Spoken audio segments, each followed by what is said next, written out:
¿Cómo están en esta mañana, hermanos? Amén, gloria a Dios. Amén. Veo por ahí caras sonriendo, me alegra eso. Gloria al Señor Jesús. Bueno, hermanos, entonces cuando nosotros nos fijamos en nuestra vida, en todo el transcurso de nuestra vida, a lo largo de nuestra vida, pasamos por diferentes etapas, ¿cierto? Etapas de alegría, etapas de tristeza, etapas de gozo, etapas de incertidumbre, etapas de nostalgia. Y esto lo hablaba Eclesiastés, ¿cierto? Lo hablaba el predicador. Él decía que hay tiempo para reír, tiempo para llorar, tiempo para trabajar, tiempo para cosechar, tiempo para cegar. Todo en la vida tiene su tiempo. Y esto es una ley de la vida, es un principio de la vida. Y nadie se exceptúa de este principio. Nosotros, por ejemplo, vemos grandes evangelistas, grandes siervos de Dios que atravesaron también estos momentos. Vemos, por ejemplo, a Moisés cuando está en el desierto y se le levanta todo el pueblo en contra de él. Y Dios le dice que vaya y ore en la peña, que él va a proveer agua. ¿Y qué hace Moisés? Va y golpea la peña 2 veces, la roca 2 veces, y de ahí viene el castigo de que Moisés no pudo entrar. ¿Y esto por qué fue? Por un momento de ira. Entonces vemos como el siervo de Dios, que hablaba directamente con Dios, atravesó un momento de ira. También lo vemos en el rey David. Vemos, por ejemplo, en el Salmo 22, como todo el Salmo 22, como él empieza diciendo las palabras que el Señor Jesucristo dijo después: Dios mío, ¿por qué me has desamparado? Entonces vemos que él atravesó un momento de incertidumbre, un momento de duda. Él en ese momento no sentía la presencia de Dios. Y vemos como en todo este Salmo 22, que después viene a ser versículos mesiánicos, se cumplen en el Señor Jesucristo, vemos como él derrama su corazón delante de Dios en un momento de incertidumbre. Pero también lo vemos en 2 Samuel 6:14, cómo era que David gozaba cuando llevaba el arca. Y danzaba y iba alegre con esa arca porque la estaba transportando a la ciudad de David. Y era tanta la felicidad que cuando llegó allá su esposa sale y le dice: pero qué bien ha quedado el rey de Israel, que ha mostrado su desnudez al frente de todo el pueblo. Y vemos que él, con esa alegría en su corazón que tenía, él no le importaba, a él no le dio pena, a él no le dio vergüenza, porque estaba alabando a Jehová de los ejércitos. Era un momento de alegría, era un momento de gozo. Entonces vemos cómo se han presentado estos momentos en cada ser humano, en cada siervo de Dios, en cada persona que realmente sirve al Señor en el transcurso de su vida. Entonces nosotros no debemos sentirnos mal porque de pronto nos estemos afligidos, porque estemos atravesando una dificultad. Nosotros no debemos sentirnos mal por ninguna situación de esas, porque eso, al contrario, lo que quiere decir es que realmente estamos dentro del plan de Dios. Leí la semana pasada, estudiando la vida de José el soñador, le decían sus hermanos, y había unos pasajes, 2 pasajes en especial que me causaban gran relevancia, y son los pasajes que vamos a tomar como base en esta mañana. Son los pasajes que vamos a hablar en estos minutos, amén. Vámonos a Génesis 41 y vamos a leer el versículo 51 y 52, amén. Leo la palabra en el nombre de nuestro Señor Jesucristo. La voy a leer en la Nueva Traducción Viviente. José llamó a su hijo mayor Manasés, porque dijo: Dios me hizo olvidar todas las angustias y a todos los de la familia de mi padre. Y continúa el versículo siguiente diciendo: y llamó a su segundo hijo Efraín, porque dijo: Dios me hizo fructífero en esta tierra de mi aflicción. En estos 2 pasajes es en los que me quiero centrar en esta mañana. Vemos cómo José, el soñador, para entender estos versículos hay que mirar qué era lo que había ocurrido y por qué él está llamando a su hijo Efraín y a su hijo Manasés. Recordemos que José había nacido en una familia grande, eran hartos hermanos, hijos de Jacob, y entonces recordemos que él había tenido un sueño donde veía que se arrodillaban delante de él. Él fue y les contó a sus hermanos. Una interpretación del sueño era que ellos se arrodillaban delante de él. Él le cuenta a sus hermanos y le dice: ¿usted qué le pasa? ¿Cómo se le ocurre que nosotros no le vamos a arrodillar a usted? Y luego llega y le cuenta a su papá, y su papá también lo desecha en ese sentido. Le dice que cómo se le ocurre que se van a arrodillar delante de él. Era despreciado por sus hermanos. Entonces sus hermanos están allá en el campo y Jacob, su papá, lo manda a José para que vaya a llevarles alimento. Y cuando él va a llevarles el alimento, los hermanos planean una estrategia en contra de José. Dicen, matémoslo. Y Rubén no lo quería matar, Rubén quería salvar a su hermano. Entonces dice, pero ¿para qué lo vamos a matar, a ensuciarnos nosotros las manos con la sangre de él? Mejor metámoslo en este pozo, lancémoslo allá a ese pozo profundo, que allá él se va a morir. Entonces, pero su pensado era después ir a sacarlo a su hermano, ir a sacar a José de allá. Entonces lo lanzan allá en el pozo. Después ahí la palabra nos cuenta que van pasando unos madianitas que van para Egipto. Entonces los hermanos ven y dicen, pero silencio, si podemos sacar provecho. Entonces van y lo sacan y lo venden, y José llega a Egipto. Llega como un producto vendido, como un esclavo, despreciado por sus hermanos. Sus hermanos van y le dicen a su papá que a José lo mató un oso, le untaron una túnica que su padre le había hecho. A su padre se lamenta, y allí está José, en Egipto. Llega como esclavo. Pero entonces José, la palabra nos dice que él hallaba, que Dios estaba con él. Si nos vamos a Génesis 39, versículos 2 y 3, dice la palabra, mas Jehová estaba con José y fue varón próspero. Y estaba en la casa de su amo el egipcio, y vio su amo que Jehová estaba con él. ¿Qué hizo su amo? Vio que Jehová estaba con José. Vio que Jehová, que José, que que habían traído como esclavo, en él había algo especial. Dijo, en este hay algo. Entonces él se vuelve la mano derecha de él, de Potifar, y vemos cómo es respaldado por Potifar en todas las cosas. Pero entonces la mujer de Potifar pone sus ojos sobre José. José era apuesto, era un hombre simpático. Entonces la mujer de Potifar pone los ojos sobre él y quiere tener relaciones con él. Y José, por tener a Jehová, nunca accede a esa relación, cae en una trampa puesta por la esposa de Potifar, y termina José en la cárcel. Allá, estando en la cárcel, dura más de 2 años aproximadamente. Allá él da unas profecías, interpreta unos sueños al copero, al rey de los coperos, y al jefe de los panaderos, les interpreta unos sueños, y estos sueños se cumplen, y él les dice que cuando se haya el cumplimiento de estos sueños, que por favor le digan al rey que él interpretó esos sueños para que el rey los saque de allí. A ellos se les olvida, y él queda allá en la cárcel, se cumplen los sueños, el rey del copero se va a servirle al rey, el panadero finalmente le quitan la vida como lo interpretó José, y José está allá en la cárcel encerrado. Pero si Dios estaba con él, ¿no acabamos de leer que Jehová estaba con él en Génesis 39:2? Y ahora vemos a José allá en la cárcel, y allá pasa gran tiempo, y allá en la cárcel también él halla gracia delante del carcelero. Nos dice la palabra en Génesis 39:21, hermanos, si lo puede poner. Dice que él halló gracia delante del carcelero. Génesis 39, versículo 21. Pero Jehová estaba con José y le extendió su misericordia y le dio gracia a los ojos del jefe de la cárcel. Y continúa el versículo siguiente diciendo, y el jefe de la cárcel entregó en manos de José el cuidado de todos los presos que había en aquella prisión. Todo lo que se hacía allí, él lo hacía. Entonces vemos como donde llegaba José siempre había respaldo de parte de Dios hacia él. Entonces él está allá en la cárcel, tal vez no era lo que él quería, no era la vida que él buscaba, pero él le servía a Jehová de los ejércitos. Dios estaba con él. Le había dado un sueño desde muy temprana edad, y él conocía a su Señor. Entonces vemos que después el rey tiene un sueño, llama a los magos, llama a los hechiceros de allá de Israel, de Egipto, perdón, y ninguno le puede interpretar el sueño. Y le dice el copero, escuchando lo que había ocurrido, le dice el copero que Dios me perdone, pide perdón. Y dice, yo escuché a alguien que estaba en la cárcel que nos interpretó unos sueños. Es un judío, y él interpreta los sueños. Entonces en ese momento el rey lo manda a llamar. Le dicen, traigan a ese que interpreta los sueños. Y viene José delante de él, le cuenta el sueño de las vacas, y le dice, José le interpreta todo el sueño, y él se da cuenta que Jehová está con él.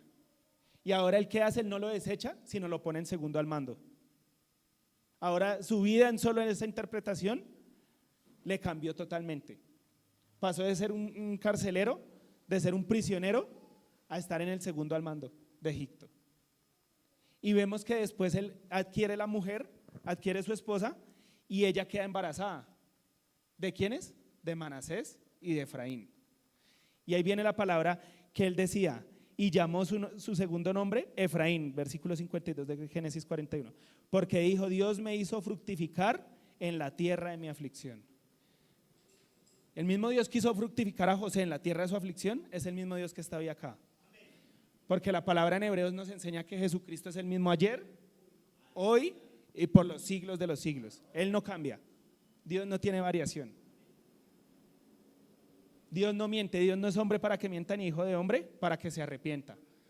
Y el mismo Dios que obró en José allá es el mismo Dios que está hoy obrando en nosotros. Y me causaba curiosidad que dice: Dios me hizo fructífero en esta tierra de mi aflicción. En esta tierra de mi aflicción. Para que haya un milagro, tiene que haber una tribulación.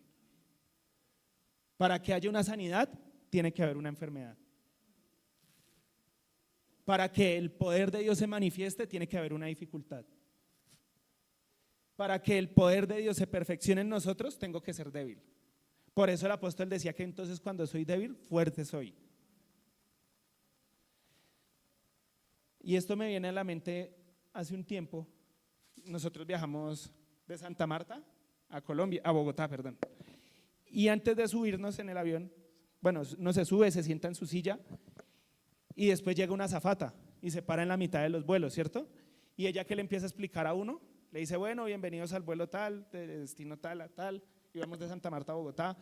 Entonces, encima de ustedes van a encontrar unos tapabocas, por si cualquier cosa. Las personas que están en las filas de la mitad, ellos ahí van a tener la puerta para que la abran por si algo está ocurriendo en el vuelo. Dan todas las indicaciones, ya se sienta ella y después habla el piloto. Se presenta el piloto, dice: yo soy el piloto tal, el que estoy a cargo de este vuelo que los va a llevar de la ciudad de Santa Marta a Bogotá. El vuelo dura aproximadamente cierto tiempo. El clima es tal, da los pronósticos del clima según lo que él ha visto. Y bueno, se presenta y toda esta cuestión y arranca el vuelo, ¿cierto? Uno se pone los cinturones y arranca el vuelo. Entonces resulta que nosotros arrancamos en el vuelo. Y ya íbamos llegando a Bogotá, porque el piloto después, en eso que el piloto habló, ya llegando a Bogotá, y dice: ahí se presentó una dificultad con el clima y no vamos a poder llegar a la hora esperada, a la hora estimada. Nos va a tocar bordear Bogotá mientras se mejora el clima, y ahí sí podremos aterrizar. Entonces efectivamente rodeamos Bogotá como 5 minutos y ya después de que pasó el clima, el piloto aterrizó. Y al momento de que el piloto aterriza, ¿qué ocurre? ¿Qué hace la gente cuando por lo general aterriza? Aplauden, ¿cierto? Y esto se asemeja mucho a la vida cristiana, porque nosotros estamos en un vuelo espiritual. El piloto ya se presentó. Ya salieron las azafatas y ya nos dieron las instrucciones de qué debemos hacer en medio de la tribulación. Las azafatas ya salió el Señor Jesús y nos dejó su palabra y nos enseñó qué debemos hacer si llega a haber alguna tribulación. Ya nos enseñó que la máscara de oxígeno está encima de nosotros. El que beba de mí no tendrá sed jamás. Arrancó el vuelo y vamos volando, y se pueden presentar tribulaciones, se pueden presentar dificultades, y tal vez en ese momento, yo me acuerdo que cuando iba en el avión a mí me dio miedo. Le da a uno de pronto temor, ¿cierto? Pero en cierto modo uno va seguro. ¿Por qué? Porque primero es el vuelo más seguro. Es más probable que una persona se accidente en un carro o en una bicicleta que en un avión. Segundo, el piloto ha estudiado toda su vida para eso. Cumplió unas horas de vuelo, tuvo un estudio en eso. Ahora va un copiloto que también va guiando al piloto, le va ayudando al piloto. Entonces es muy poco probable que ocurra un accidente, ¿cierto? Pero uno le da miedo, pero uno tiene que confiar en ese momento en el piloto. Cuando ya aterriza uno, ¿qué hace? Aplaude al piloto por esa labor que hizo, ¿cierto? Como nosotros le damos gracias a Dios después de la tribulación.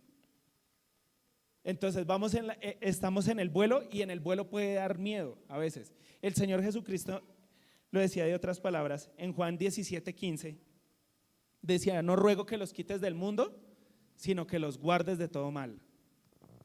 O sea que nosotros tenemos al mejor. Este vuelo lo está volando el mejor piloto de todos. Un humano puede fallar y puede morir, Pero el piloto, el conductor, el piloto de este vuelo, él no falla. Él no nos asegura que no va a haber tribulación. Él no nos asegura que en mitad del vuelo no puede haber una turbulencia. Él no nos asegura eso. Porque yo no lo he leído en la palabra. Yo no he leído en la palabra que nos diga el Señor Jesucristo que no vamos a tener dificultades. Él en ningún momento nos ha dicho eso. Él en ningún momento nos ha dicho que siempre nuestra alacena va a ser próspera, que siempre nosotros vamos a tener salud, inclusive, que siempre la alegría va a estar en nuestro corazón. Él no nos ha asegurado eso. Él nos ha asegurado que va a aterrizar el avión y que vamos a aterrizar en paz y bendecidos. Y es correcto. Y que el piloto no nos dijo en ese momento, tal vez llegando a Bogotá va a tocar bordear Bogotá. Él nunca nos dijo eso. Y así él lo hubiera sabido, tampoco lo hubiera dicho. Porque entonces a la tripulación le genera miedo, ¿cierto? Así él va a decir, vamos a volar y llegamos a Bogotá y aterrizamos. Y ya en el medio del vuelo les voy diciendo qué va pasando. Así pasa en la vida espiritual. Nosotros tenemos que tener, por eso dice la palabra que Moisés rehusó llamarse hijo de la hija de Faraón. Tuvo por mayor riqueza los vituperios de Cristo que la riqueza de los egipcios. ¿Por qué? Porque tenía puestos los ojos en el galardón. Él sabía que Dios iba a aterrizar ese avión. Él sabía que a pesar de la dificultad, que a pesar de la que estuviera pasando en su vida, iba a terminar en victoria. Y es en donde nosotros como hijos de Dios debemos poner los ojos. Estos ojos naturales miran muy cerquita, miran muy cortico. La distancia que estos ojos pueden ver es muy cerquita, muy poca. Yo no puedo ver por detrás las paredes, solo alcanzo a ver al hermano que está allá en la puerta y puedo ver este recinto. Pero Dios está viendo este recinto y está viendo todo el planeta entero. Está viendo el futuro, vio el pasado, nos predestinó, nos vio en Él, nos vio en la gloria. Entonces, esos son los ojos que Dios quiere que nosotros tengamos. Y eso se le conoce como los ojos espirituales. Y la única forma de nosotros poderlo ver es siendo hijos de Dios espirituales. Hay tres tipos de hombre, ya lo hemos hablado: hombre natural, hombre carnal y hombre espiritual. Y la única forma de nosotros poder activar esos ojos espirituales, esos ojos con los que Moisés andaba, esos ojos con los que Abraham andaba, esos ojos con los que José andaba, porque si nosotros vemos él estando en la cárcel, él sabía que Dios estaba orando ahí. Y si no me creen, después cuando José está con sus hermanos, al final ya de toda la historia de él, ya él se le ha revelado a sus hermanos, les ha dicho que él es José, el que ellos desecharon. Él les dice, José ya no pudo, la palabra dice en Génesis 45, versículos 1 al 8, José ya no pudo, nueva traducción viviente, José ya no pudo contenerse más. Había mucha gente en la sala y él les dijo a sus asistentes, salgan todos de aquí. Así que estuvo a solas con sus hermanos en el momento que les decía quién era. Entonces él perdió el control y se echó a llorar. Lloraba con tanta fuerza que los egipcios podían oírlo y la noticia llegó pronto hasta el palacio de Faraón. Soy José, dijo a sus hermanos. Vive mi padre todavía, pero sus hermanos se quedaron mudos. Estaban atónitos al darse cuenta de que tenían a José frente a ellos. Por favor, acérquense, les dijo. Entonces se acercaron y él les volvió a decir, soy José, su hermano a quienes ustedes vendieron como esclavo en Egipto. Y esta parte es la que les digo que José sabía que era lo que estaba pasando. Pero no se inquieten, ni se enojen con ustedes mismos por haberme vendido. Fue Dios quien me envió a este lugar antes que ustedes a fin de preservarles la vida. El hambre que ha azotado la tierra en estos últimos años durará 5 años más y no habrá ni siembra ni siega. Dios me hizo llegar antes que ustedes para salvarle la vida a ustedes y a sus familias y preservar la vida de muchos más. Por lo tanto, fue Dios quien me envió a este lugar y no ustedes. Y fue Él quien me hizo consejero de Faraón, administrador de todo su palacio y gobernador de toda su tierra, de todo Egipto. Entonces vemos cómo José entendía qué era lo que había ocurrido. Él nunca culpó a sus hermanos. Él sabía que Dios estaba detrás de todo, que lo habían lanzado a ese pozo, que había pasado esa dificultad, pero que Dios estaba con él. Que el piloto que iba manejando el avión iba a aterrizarlo. En estos 20 minuticos que quedan, vamos a mirar 3 puntos claves de cómo pasar la tribulación. De nosotros qué debemos hacer cuando hay esa tribulación en el vuelo. No les voy a hablar ni del final cuando el piloto aterrice, ni cuando arrancamos. Vamos a mirar cómo hacer para pasar la tribulación. Tal vez serán claves para poder pasar más rápido la dificultad. Porque hay dificultades que pasan, unas que son más rápidas que otras. Hay unas dificultades, hay unas ciertas circunstancias en la vida que duran toda la vida. ¿Cómo así, hermano? La palabra dice que segamos en carne corruptible y cosecharemos en carne incorruptible. O sea que toda nuestra vida estaremos sembrando, estaremos segando. Toda nuestra vida, y algún día vamos a cosechar. Pero después de que se pase toda la vida es una tribulación larga. Pero hay tribulaciones más cortas. Hay tribulaciones de días, hay tribulaciones de meses, hay tribulaciones de años. Y no es pensar salir rápido de esa tribulación, sino es cómo mantenernos en medio de esa tribulación. Por eso la palabra de esta mañana se llama fuerza en medio de la dificultad. ¿Cómo se llama? Fuerza en medio de la dificultad. Ninguno de nosotros queremos pasar dificultades, pero las tenemos que pasar. Yo pienso que ningún soldado quiere ir a la guerra y exponerse cuando tiene familia e hijos, pero es su labor y es para lo que se capacitó y le toca ir a la guerra. Como hijos de Dios tenemos que atravesar dificultades y tenemos que tener los ojos puestos en Dios, pero también debemos tener ciertas armas para atravesar ese tiempo de dificultad. Porque si nosotros no estamos bien armados en ese momento, ¿qué va a pasar? Satanás nos coge y nos da 2 vueltas y nos aparta de Cristo, porque eso es lo que él está buscando. ¿Se acuerdan con Job? Si Job no hubiera tenido ciertas armas, el final de Job hubiera sido diferente. Si Job hubiera escuchado a su esposa, hubiera sido diferente. Si Job no hubiera conocido a Dios, aunque ahí todavía no tenía la revelación plena porque no había venido el Señor Jesucristo, si no hubiera conocido a Dios personalmente, hubiera sido otro final el de él. Pero él tenía ciertas armas y hoy en día nosotros tenemos unas mejores armas para afrontar. Y vamos a ver 3 armas para defendernos en medio de la tribulación. La primera y la segunda van estrechamente relacionadas. Se podría decir directamente. Y la primera y la segunda, cuando las ponemos en acción, activan la tercera. Nosotros no podemos llegar a activar la tercera sin la primera y la segunda. La primera es no tener miedo. Yo en medio de la dificultad no puedo tener miedo. En medio de la tribulación no puedo tener miedo. Si lo decimos de otra manera, dicho de otra manera, saber en quién he confiado o tener fe en Dios. En medio de la dificultad yo debo tener fe. En medio de la prueba, en medio de la tribulación, en cualquier situación de mi vida, debo tener fe en Dios. La palabra nos enseña en Juan 14:1, dice: no se turbe vuestro corazón. ¿Creéis en Dios? Creed también en mí. La fe del hombre tal vez no iba enlazada en el camino correcto y por eso tuvo que venir el Mesías. Por eso él les dijo a sus discípulos: yo soy el camino, la verdad y la vida. Nadie viene al Padre sino por mí. Él vino y enderezó la fe. Entonces nuestra fe y nuestros ojos deben estar puestos en el galardón, en el Señor Jesucristo. Es lo primero que debemos hacer en medio de una dificultad. Pensar en quién estoy confiando, en qué está puesta mi fe. Porque claro, la palabra nos dice que pedís y no recibís porque pedís mal, para gastar en vuestros deleites. Pues a veces también pedimos mal en Dios para poner nuestra fe en las bendiciones de Él.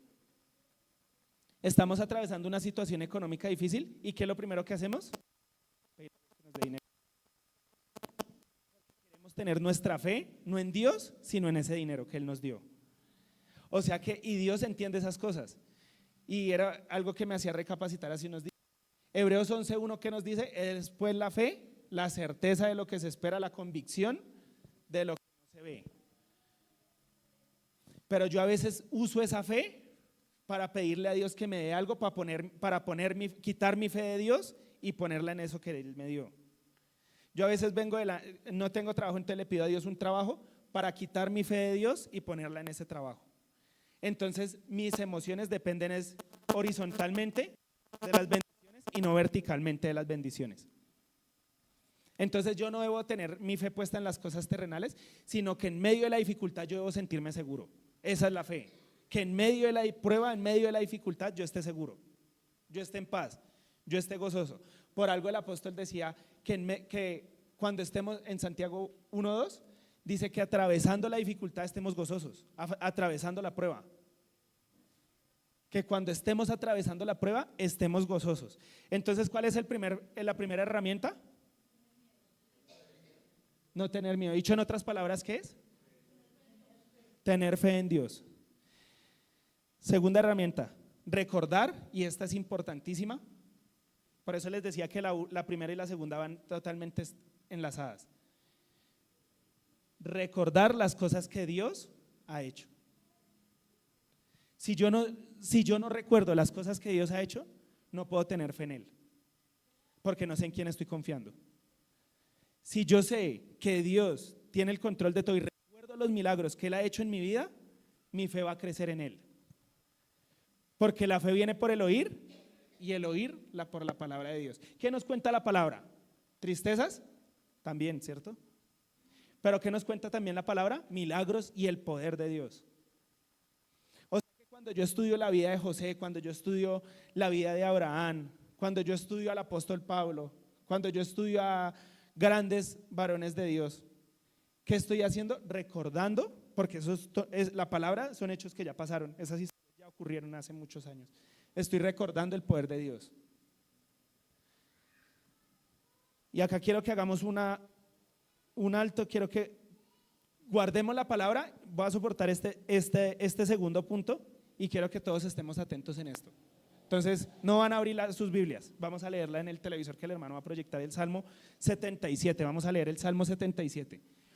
Cuando lleguemos al versículo 11, quiero que todos lo leamos juntos. Yo voy a leer hasta el 10 y sigo después del 11 y el 11 lo leemos todos.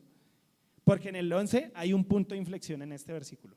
Es el punto de quiebre del Salmo 77. Y voy a soportar la palabra en estos versículos, recordar las cosas que Dios ha hecho. ¿Dónde comienza? Bueno, este es el título. Para Jedutún, director del coro, Salmo de Asaf. Todos concentrados en la lectura. Vamos a leer las Biblias. Ahí en la pantalla, conmigo. Clamo a Dios, ¿sí? Clamo a Dios, sí, a gritos. Oh, sí, mi Dios escuchará. Cuando estaba en graves dificultades, busqué al Señor. Toda la noche oré con las manos levantadas hacia el cielo, pero mi alma no encontró consuelo. Pienso en Dios y gimo, abrumado de tanto anhelar su ayuda. Interluido, no me dejas dormir. Estoy tan afligido que ni siquiera puedo orar. Pienso en los viejos tiempos que acabarán hace tanto. Cuando mis noches estaban llenas de alegres canciones, ahora busco en mi alma y considero la diferencia. Atentos a estos versículos que siguen, del 7 al 10. ¿Me habrá rechazado para siempre el Señor? ¿Nunca más volverá a ser bondadoso conmigo? ¿Se ha ido para siempre su amor inagotable? ¿Han dejado de cumplirse sus profecías para siempre? ¿Se ha olvidado Dios de ser bondadoso? ¿Ha cerrado de un portazo la entrada a la compasión? Interludido dice, y yo digo, este es mi destino, el Altísimo volvió su mano contra mí. Ahora llegamos al versículo 11, vamos a leerlos todos. 1, 2, 3. Pero después, bueno, estoy solo, gloria a Dios, amén, gloria al Señor. Entonces, culpa de audiovisuales. 1, 2, 3. Pero después me acuerdo de todo lo que has hecho, oh Señor. Recuerdo tus obras maravillosas de tiempos pasados. Ahora sigo yo. Siempre están en mis pensamientos. No puedo dejar de pensar en tus obras poderosas. Oh Dios, tus caminos son santos. ¿Existe algún Dios tan poderoso como tú? Eres el Dios grande, eres el Dios de grandes maravillas. Demuestras tu increíble poder entre las naciones. Con tu fuerte brazo redimiste a tu pueblo, los descendientes de Jacob y de José. Cuando el mar rojo te vio, oh Dios, sus aguas miraron y temblaron. El mar se estremeció hasta las profundidades. Las nubes derramaron lluvia. El trueno retumbó en el cielo. Tus flechas destellaron como rayos. Tu trueno rugió desde el torbellino. Los relámpagos iluminaron el mundo. La tierra tembló y se estremeció. Te abriste camino a través del mar y tu sendero atravesó las poderosas aguas. Una senda que nadie sabía que estaba allí. Guiaste a tu pueblo por este camino como a un rebaño de ovejas, con Moisés y Aarón y de pastores. ¿Qué pudieron ver en el versículo 11? Amén, ya se apagó. ¿Qué ocurrió antes del versículo 11 y después del versículo 11? ¿Quién estuvo atento a lo que estaba ocurriendo, a lo que decía el salmista?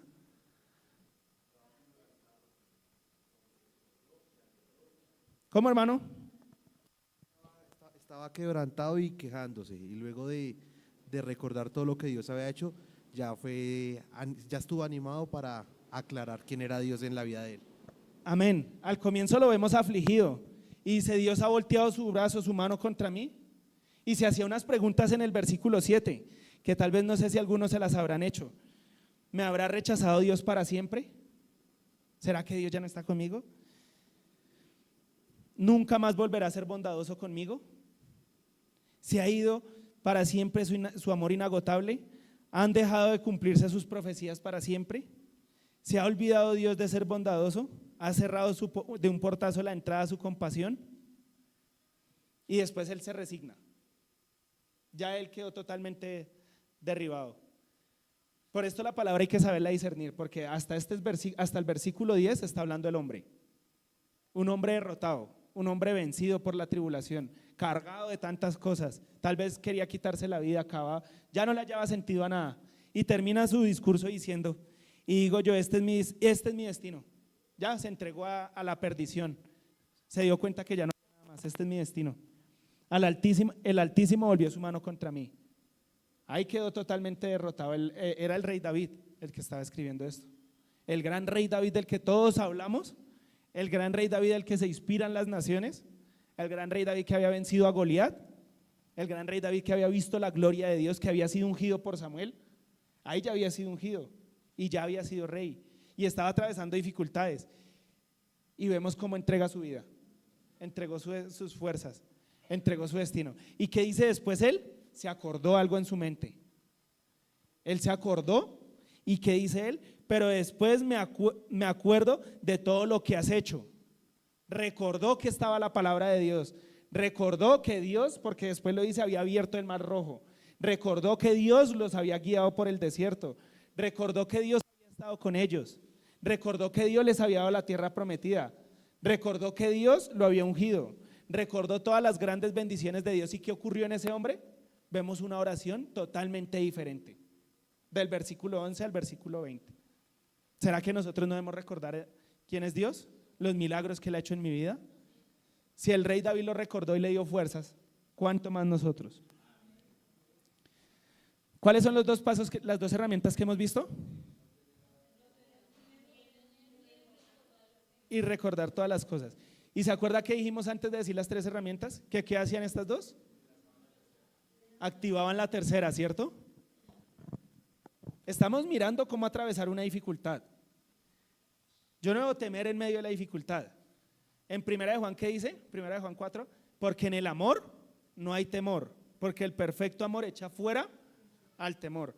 De donde el que siente temor no ha sido perfeccionado en el amor. ¿Y quién es amor? Dios es amor. ¿Se acuerda que lo decíamos hace un tiempo?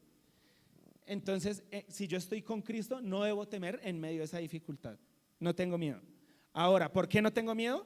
Porque sé que Él lo hizo una vez, muchas veces antes, y lo continuará haciendo. Y no solo en estos versículos, en mi vida, en la vida de cada uno de ustedes, el Señor se ha manifestado. Y de ahí es de donde debemos pegarnos. Veía una película cristiana de una señora que tenía cada milagro que Dios hacía, lo anotaba en un cuaderno. Y tenía todos los milagros que Dios había hecho en su vida registrados en un cuaderno. No sé si alguno se sabe el nombre.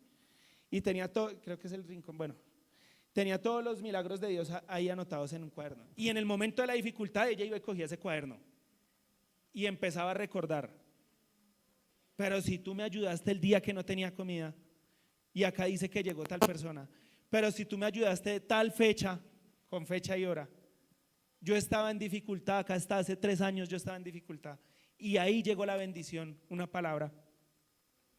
¿Y qué hacían esos versículos? Le daban fuerza, ¿para qué? Para activar el tercer punto, la oración. Des en cuenta que nosotros siempre creemos que en medio de la dificultad debemos orar, pero yo no puedo orar si no tengo estos 2 puntos anteriores. Nosotros lo primero que hacemos es llegar y lanzarnos de rodillas, pero antes de lanzarme de rodillas debo meditar estos 2 puntos anteriores. ¿Con quién voy a hablar? ¿Qué voy a hablar con él? ¿Por qué lo voy a hacer? ¿En qué actitud lo voy a hacer? Si el Salmo 77 del versículo 1 al 10 o del versículo 12 al versículo 20. El derecho de las cosas, si yo voy a hacer una petición, primero tengo que argumentar mi respuesta. Un abogado, imagínense que alguien va a ser echado a la cárcel y llega el abogado, el defensor de esa persona que va a ser echada a la cárcel, y le dice: juez, él debería estar libre. ¿Por qué? Porque sí. Y le dice el juez: no, usted también se va para la cárcel con él porque no sabe defenderlo. ¿Qué tiene que hacer el juez? Argumentar su respuesta, ¿cierto? El abogado debe argumentar su respuesta delante del juez para que el juez pueda dar un veredicto correcto. Él tiene que llegar y decirle: señor juez, él es libre por esto, el artículo, el versículo tal, la palabra tal, me enseña tal y tal cosa. Y en ese momento el juez escucha y dice: él tiene razón, está peleando con argumentos. Entonces, si yo tengo una dificultad económica, primero recurro a la palabra de Dios.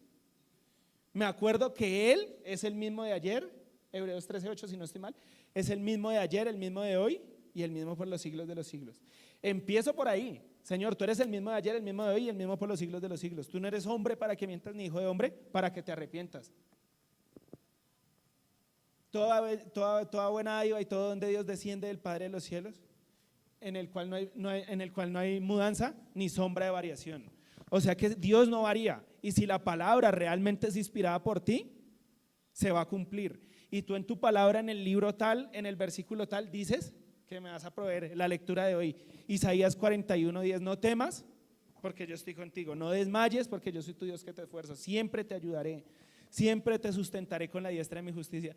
Señor, tú me has dicho que me sustentarás con la diestra de tu justicia, y estoy en dificultad, lo acepto, es la realidad, pero la verdad es que tú lo dijiste que me vas a sostener. La verdad es que tú das fuerzas al cansado y multiplica las fuerzas al que no tiene ninguna. Tu palabra me dice: amado, yo deseo que tú seas prosperado en todas las cosas, y se las recitamos.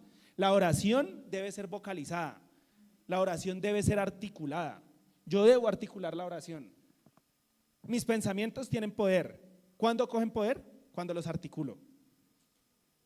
Un pensamiento nomás no tiene poder, un pensamiento solo no tiene poder. Un pensamiento tiene poder cuando lo articulo. ¿Cuál es decimos en el mundo cristiano, cuál es el campo de guerra del Hijo de Dios? La mente. O sea que ahí opera Satanás y Dios. Pero ahí, en ese momento, entra el libre albedrío. Yo entro a decidir a cuál de esos pensamientos que están en mi mente le doy poder, y al que yo le doy poder, ¿qué hago? Lo articulo. Así que quiere decir que por eso la palabra, las Sagradas Escrituras, el verbo se hizo carne.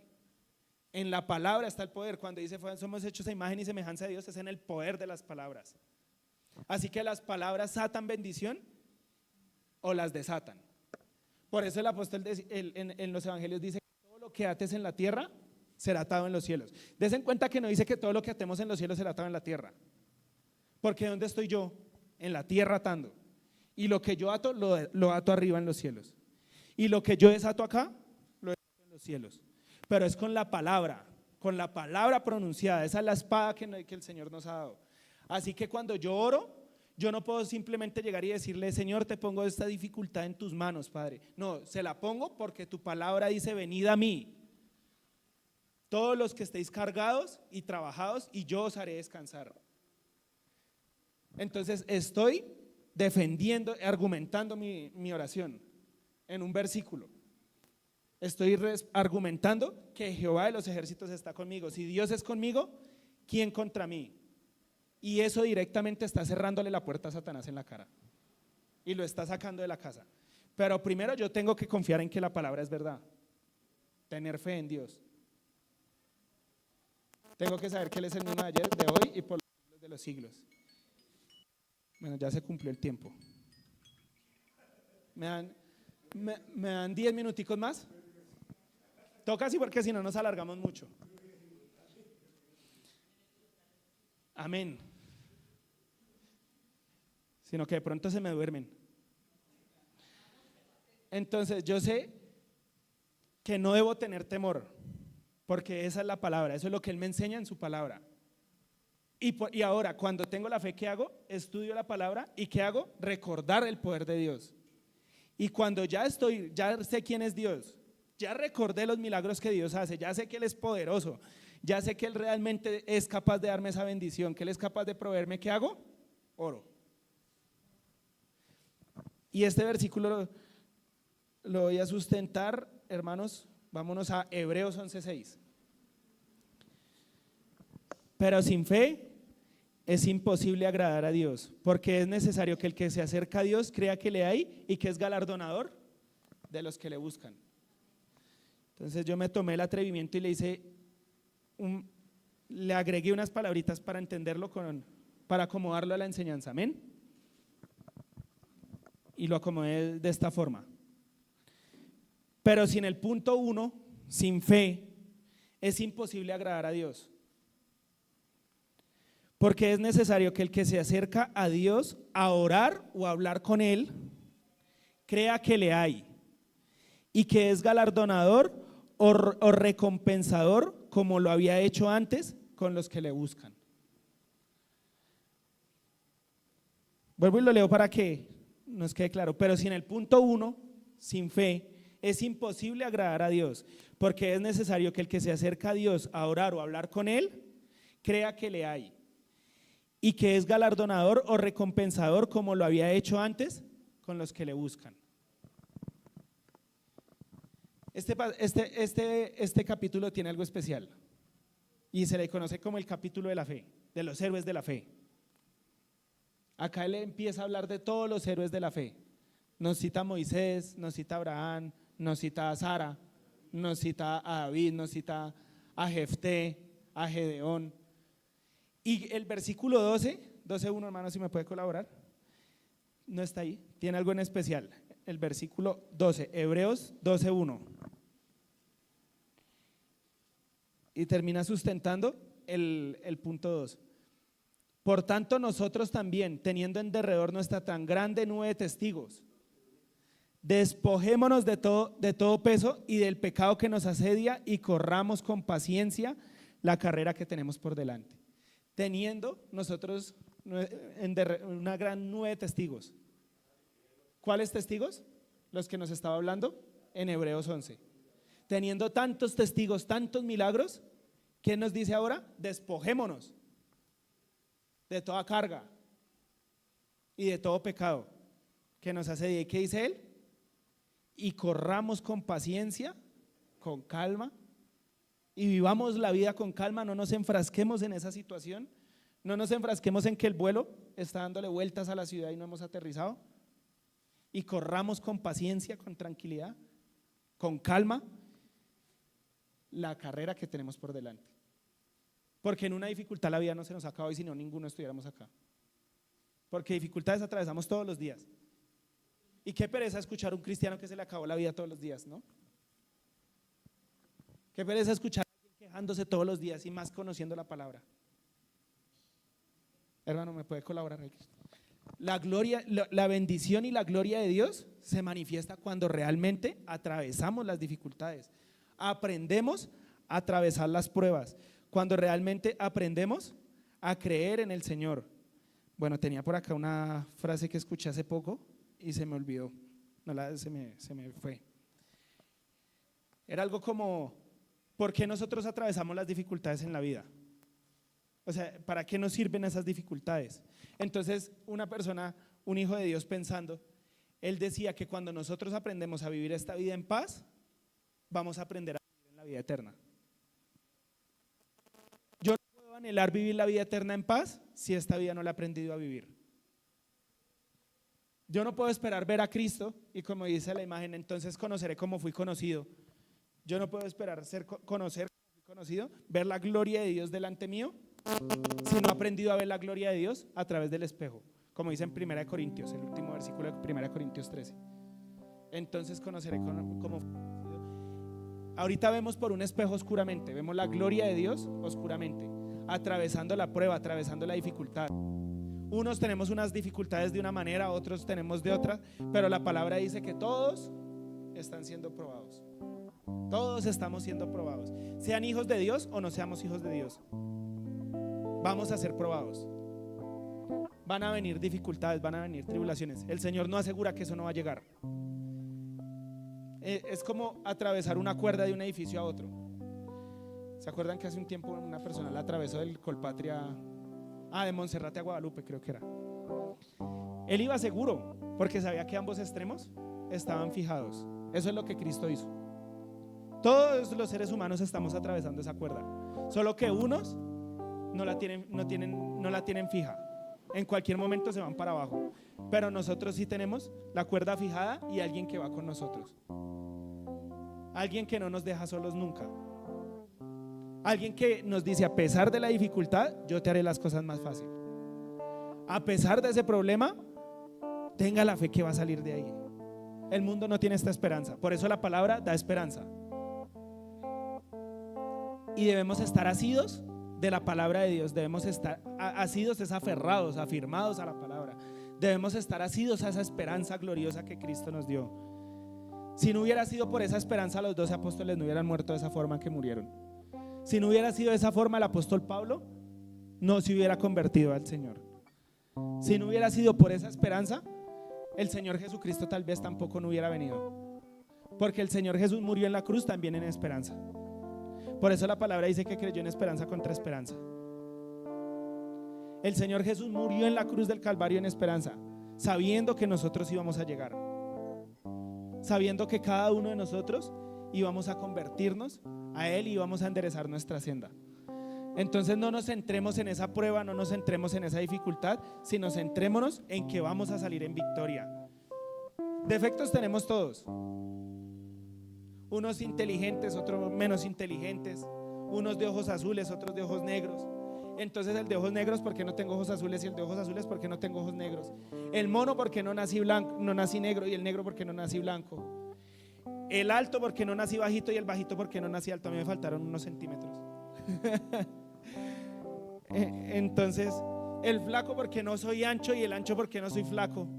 El flaco quiere engordar, ¿cierto? Y va al gimnasio. ¿Y el gordo qué quiere hacer? Adelgazar. Pero finalmente, el final de todas las cosas es entender que como yo soy, Él me amó. Con crespos o sin crespos, amén, gloria a Dios. El Señor me ama, bañado y sin bañar. Como me decía una persona hace un tiempo, o sea que yo tengo que bañarme para ir a orar delante de Dios. No, eso ore oliendo a feo, que Dios lo ama así. A Dios le gusta que olamos a feo, y a Dios le gusta que no olamos a feo. A Dios le gusta que estemos con nuestra familia, y a Dios le gusta que estemos trabajando. A Dios le gusta como soy yo. Diga cada uno: a Dios le gusta como soy yo. No le gusta si yo fuera el vecino, no. A Él le gusta como soy yo, porque Él me formó. A Dios no se le pasó nada. Uy, pero hermano, es que yo no veo muy bien. A Dios le gusta que usted sea así. Hay otros que no tienen vista y Dios los ama. Y eso es lo bonito de Dios. Ese es el amor más grande de Dios. Y en eso es en lo que debemos cimentarnos. No criticar las cosas de la vida ni las situaciones, sino darle gracias a Dios por un día más de vida. Si nosotros supiéramos que podría ser el último suspiro de nosotros, supiéramos qué está ocurriendo en nuestro cuerpo cada vez que inhalamos y exhalamos, le daríamos gracias a Dios por un respiro más de vida. Aprenderíamos a ser agradecidos y a poner nuestra vista en ese respiro. Porque a veces andamos pensando en las deudas, en la plata, en los defectos físicos que tenemos, y no nos damos cuenta que todo eso se puede acabar en el momento que dejamos de respirar. La verdadera riqueza está en ver las cosas gratuitas de la vida. Ya lo he dicho en una predica hace un tiempo, lo dije. Escucha, y ya voy cerrando porque ahora sí se nos alargó el tiempo. Escuchaba a una persona que había sido muy adinerada y en cosas ilícitas. Entonces una persona que lo estaba entrevistando, siempre recuerdo eso porque me parece que tenía todo. Le decía a la persona que lo estaba entrevistando: ¿y usted dónde cree que está la riqueza de la vida? Tuvo dinero, los mejores carros, andaba con 2 cuadrillas de escoltas, las mejores mujeres, rumba, drogas tal vez, lujuria. Y le decía: ¿usted dónde cree que está la riqueza? Y se lo digo porque yo lo escuché. ¿usted dónde cree que está la riqueza de la vida? Y él le decía, la riqueza de la vida está en estar usted con su pareja, sentados en un parque mirando al cielo comiendo un helado. Decía, la riqueza no está ni en los relojes, ni en los lujos, ni en la fama, ni en el poder. La riqueza está en las cosas gratuitas que Dios nos dio. La riqueza está en estar sentados acá en esta silla. Pero hermano, yo porque estoy en esta silla y no estoy en Londres, en Inglaterra, en Reino Unido, en una mansión, porque nací en esta familia y no porque no nací en una familia adinerada, en una familia de poder. Esas preguntas no se las han hecho acá nadie, que somos hijos de Dios. Pero si nacimos en esta familia es porque Dios nos amó y Dios quería que naciéramos en esta familia. Si no tengo 10 millones en mi bolsillo, pero tengo 10,000, es porque Dios lo permitió, y por esos 10,000 debo darle gracias al Señor. Y esta es la cuarta herramienta que no traía ahí escrita, pero me la acaba de traer el Señor. Y esta cuarta se activa con todas las otras 3 anteriores que ya vimos. Dar gracias a Dios en todo. Siempre debemos venir delante de Dios en acción de gracias. Que tengo una dificultad económica, sí, pero su familia tiene salud. Sí, pero la palabra dice que Dios no permite cargas que nosotros no podamos soportar. Y a veces eso hace, a veces también una carga son nuestras metas. Debemos vivir ligeros. Y no estoy promocionando una vida pobre, porque es diferente decirles que debemos ser pobres a vivir ligeros. Debemos vivir de una manera desapegada, no a las cosas, a las familias, sino a las cosas materiales.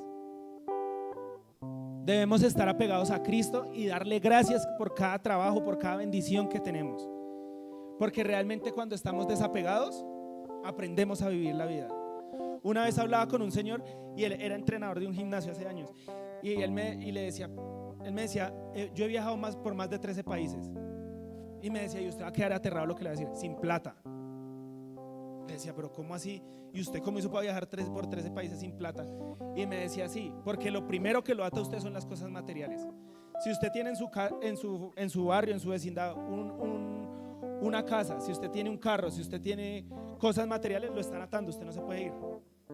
Y él me decía, yo viajo de un lugar a otro y donde llego, consigo y busco trabajo, me dan empleo, de ahí me sustento. Dijo, ahorita estoy de entrenador y hace un mes estaba en Brasil entrenando yoga o unas cosas. Dijo, y estuve en China y allá aprendí a hacer yoga, y eso fue lo que me trajo a Brasil.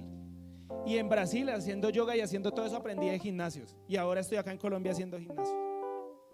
Y aparentemente esa era la felicidad de él. Si él hubiera estado apegado a cosas, no hubiera sido feliz. Y yo lo he experimentado en muchas cosas. Hace unos días lo experimenté. Cuando uno aprende a soltar, aprende a soltar, aprendemos a vivir. Tener el sueño de una gran calidad de vida a veces es una carga. Hace un tiempo hablaba, y termino con esto ya, ahora sí. Hace un tiempo hablaba con un profesor y él nos decía, yo desde que era niño tenía el anhelo de ser gerente de una empresa. Estudié, me profesionalicé, fui el mejor en la universidad, fui el mejor, y no les estoy diciendo que no tiene que haber mérito en eso y que no tiene que haber esfuerzo en eso, debemos ser mejores cada día, pero todo tiene un límite. Se especializó, se profesionalizó y logró ser gerente de una empresa. Y tenía su familia, tenía 3 hijos. Una niña le había nacido tal vez ya como 12 años después. Y me decía, y llegué yo a mi casa, ganaba un sueldo como de 40 millones, nos decía acá en Colombia. Y llegué a mi casa, una casa lujosa en el norte, tenía una full camioneta, todo. Y mi esposa no trabajaba, estaba con las niñas. Y llegué a mi casa y abrí la puerta de la casa. Y cuando abrí la puerta de la casa, me encontré unas maletas ahí en la puerta de la casa. Y él quedó aterrado y dijo, pero sí. Le dijo a la esposa, nos vamos, me voy con las niñas. Y se queda usted solo. Y él le dijo, ¿y por qué? Luego, ¿qué le hizo falta? Y le dijo, nos hizo falta usted. No me hizo falta su plata, no me hizo falta su conocimiento, no me hizo falta su inteligencia, no me hizo falta su puesto, me hizo falta usted. Le dijo, yo no tengo pareja, yo tengo una persona que da plata, pero no tengo a alguien que esté al lado mío para darme un abrazo, no tengo a nadie que esté al lado mío para acompañarme, entonces me voy a buscar a esa persona. Y dijo él, y me fui para la empresa y renuncié a ese cargo. No sé en qué momento se me crecieron las hijas, porque ya eran grandes y no sé en qué momento se crecieron. Y me decía él, gano 3 millones de pesos, pero cuando llegué, pasé mi hoja de vida y le dije a la universidad, yo voy a ser profesor de ustedes, pero con una condición. Imagínense, ¿quién pone condiciones? Así de buena la hoja sería la hoja de vida de él. Le dijo, la condición es que yo puedo entrar después de las 10 y salgo antes de las 3. De 10 a 3 trabajo, porque antes de las 10 estoy para mi hija, que me la llevo al colegio. Le hago el desayuno y la llevo al colegio. Y después de las 4 salgo y recojo a mi hija del colegio, todos los días. Los sábados no puedo trabajar ni los domingos, porque voy a estar con mi familia. Si ustedes escogen bien y si no, aprendió a vivir la vida. Tuvo que soltar un sueldo grandísimo, tuvo que soltar todo eso para aprender a vivir la vida. Y es lo que Dios quiere que hagamos en esta mañana, amén. Padre Celestial, en este momento, en el nombre poderoso de nuestro Señor Jesucristo, venimos delante de ti, Padre amado Señor, dándote gracias, Padre Celestial, porque tú te has glorificado en esta mañana, Padre amado Señor. Yo te doy gracias, Padre Celestial, Señor, porque tú nos has mostrado herramientas, Padre amado Señor, para atravesar la dificultad, Padre, para atravesar la prueba, Padre Celestial. Yo te doy gracias, Padre amado Señor, porque tú nos amaste como somos, Padre Celestial. Tú no pides, Padre, que nosotros hablemos 3 idiomas para que nos ames, o tú no nos pides que vivamos en determinado lugar o que ganemos determinado sueldo, Padre Celestial, o que tengamos determinado estudio para que tú nos ames, Señor. Tú nos amas tal y cual como somos, Padre Celestial. Tú nos amas, Padre amado Señor, tal y cual como somos, porque tú nos formaste, Padre Celestial, porque tú nos has guiado en nuestra vida, Padre Santo. No venimos delante de ti a quejarnos, Padre Celestial. No venimos delante de ti a poner nuestros defectos, Padre Celestial, porque todos tenemos defectos, Padre, sino venimos a darte gracias, Padre Celestial. Venimos a darte gracias, Padre amado Señor, por un día más de vida, Padre Celestial. Venimos a darte gracias, Padre amado Señor, porque yo sé que a pesar de cualquier dificultad que podamos estar atravesando, aquí estamos delante de ti, Señor, cumpliendo nuestra reunión como hermanos, Padre Celestial, congregados, Señor. Y eso es un gran acto, eso es una gran bendición. Te damos gracias, Padre Celestial, porque tú te manifestaste a nuestros corazones, Padre amado Señor. Yo te doy gracias, Padre Celestial, porque tú nos enseñas a vivir la vida de la forma correcta, Padre amado Señor. Tal vez muchas veces no lo hacemos como deberíamos hacerlo, Padre Celestial. Tal vez muchas veces el afán del mundo, Padre Celestial, en los afanes que se presentan en nuestra familia, en nuestra vida, Padre, nos alejan de ti, pero tú siempre estás allí para amarnos, Padre amado Señor. Y por eso te damos gracias en esta mañana, Señor. Te damos gracias, Padre Celestial, porque podemos venir ante ti y descargarnos, Padre Celestial, porque podemos apoyar nuestra cabeza en ti, Padre amado Señor, porque tú nos has dado tu preciosa y poderosa palabra, Padre Celestial, donde encontramos la vida, Padre. La vida no la encontramos en las cosas del mundo, Padre amado Señor. La vida no la encontramos inclusive ni en la familia ni en el dinero, Padre Celestial. Son medios que tú nos permites para estar en este mundo y estar en cierto modo contentos, Padre Celestial, pero la paz la hallamos es en ti, Padre Celestial. La única forma, Padre amado Señor, de sentirnos completos, como decía nuestro hermano en la alabanza en estos anteriores servicios, la única forma es estando en ti, Padre amado Señor. En ti realmente estamos completos, Padre Celestial. En ti realmente, Padre amado Señor, estamos llenos y estamos en plenitud, Padre Celestial. Tú nos guías y nos diriges y nos pones esa paz que sobrepasa todo entendimiento en nuestros corazones, Padre Celestial.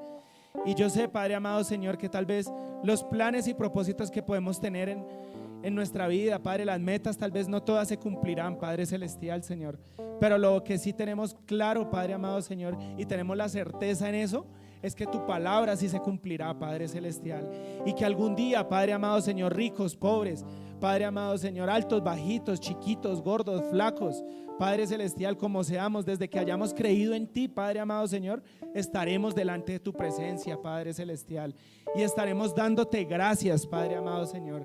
Estaremos exaltándote y un día, Padre amado Señor, tú servirás la santa cena de tus preciosas manos, Padre amado Señor, que seremos grandemente bendecidos, Padre Celestial.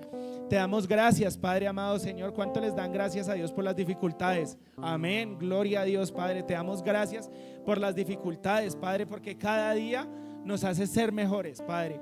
Porque antes de la dificultad somos, después de atravesar la tribulación somos otros. Después de atravesar la dificultad, Padre, somos personas mansas, somos personas que han creído en tu poder, Señor. Somos personas que se han aferrado a tu preciosa y poderosa palabra, así como lo hace Pablo y Silas, Padre celestial.